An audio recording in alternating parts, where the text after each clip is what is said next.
Hello!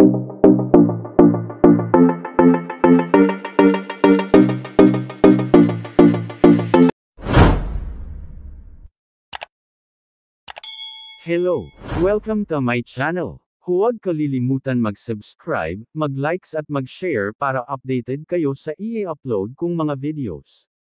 Magaganda ang i-upload kong mga videos dahil ito ay informative, educational and interesting to watch. Nakakamangha at madaling maunawaan ng lahat. Marami kayong matututunan dito. Maghahatid sa inyo ng kaalaman at edukasyon. Huwag bibitiw, manood at makinig sa aking mga videos. Ang pag-uusapan natin ngayon ay tungkol sa mga mandarayang mga company, mga HR nila mga walang alam sa batas. Pinipilit nila na papirmahin ng quit claim at resignation letter, puwersahan nila na papirmahin ng nasabing quit claim ang kawawang empleyado. Naakala nila ay tama, kasi alam nila nalalagyan nila ang mga labor arbiter. Pero kapag inilaban mo sa Korte Suprema hindi naman sila umoobra sa mga ginagawa nilang pang-aapi sa mga kawawang empleyado.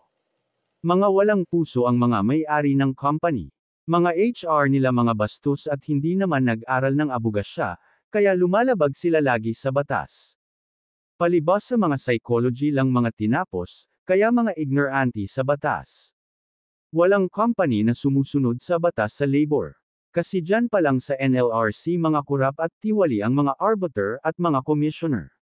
Agrabyado na nga agrabyaduhin pa ng mga labor arbiter at mga tiwaling commissioners ng NLRC. May kakilala ako na nalo na sa labor case, mantakin mo ayaw pa rin sundin ng labor arbiter na yan. Masyadong kurap na arbiter. Almost 3 years na final and executory. Nag-file na ang kawawang empleyado ng motion for execution of judgment.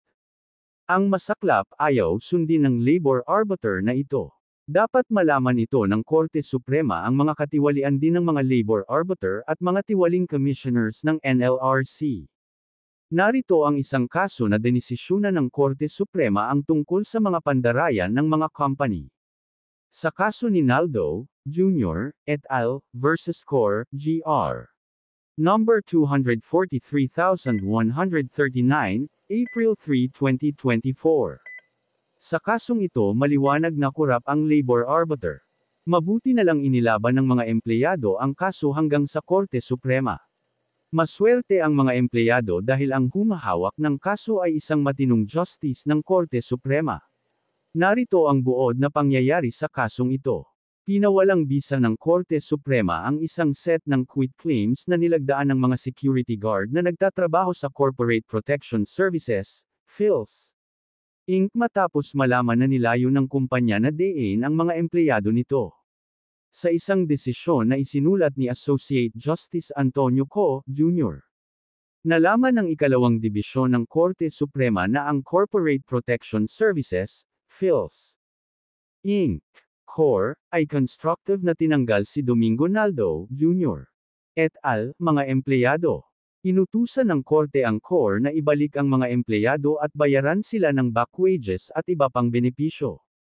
Ang mga empleyado ay kinuha ng Core bilang mga security guard.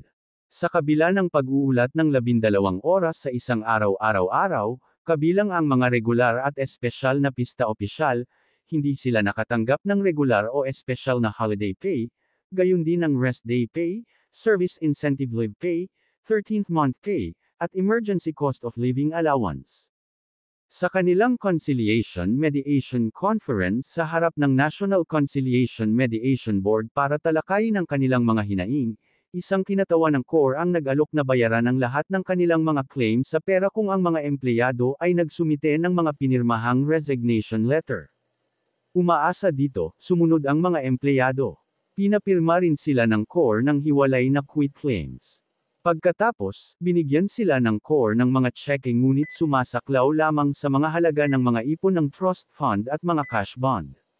Sinubukan ng mga empleyado na ibalik ang mga cheque, ngunit ipinaliwanag ng Core na susunod ang mga cheque para sa natitirang mga claim sa pera, na pinoproseso pa rin. Nang dumating ang mga empleyado sa trabaho kinabukasan, pinigilan sila ng kanilang mga supervisor, na sinasabing nagbitiw na sila. Sa pagtatapos ng buwan, hindi pa rin sila binibigyan ng core ng mga tseke para sa mga natitirang claim sa pera, at hindi sila pinayagang mag-ulat para sa tungkulin. Nagsampa ng reklamo ang mga empleyado laban sa core dahil sa hindi pagbabayad ng sweldo at benepisyo at constructive illegal dismissal.